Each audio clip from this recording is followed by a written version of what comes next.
কোন পুরুষ যদি তাহাজ্জুদ গুজার হয়, কপালে সিল মেরে ফেলে, আর এদিকে স্ত্রীর সাথে গালিগালাজ করে, সে কখনো আল্লাহর খাতায় ভালো মুসলমান হতে পারবে।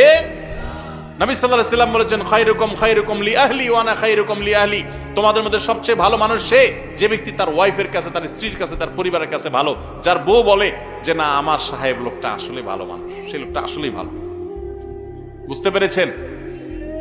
আবার অনেক মহিলা যদি এটা শুনে বলে যে ঠিক আছে, আমি ভালো বললে তুমি আল্লাহর কাছে ভালো হবা চান্দু, তাহলে শাড়ি একটা পিছে দুইটা না দিলে তো আমি ভালো বলবো না। এই বলা না, তার আচরণের উপরে সন্তুষ্ট থাকা না থাকা, মন থেকে সাক্ষ্য দেওয়া না নেওয়া, এটার উপর নির্ভর করে। একইভাবে পুরুষরা অনেকে নির্যাতিত। তো এই অন্যায়গুলো যারা করেন, দাম্পত্য জীবনে স্বামী হোক আর স্ত্রী উভয়কে সহনশীল হতে হয়।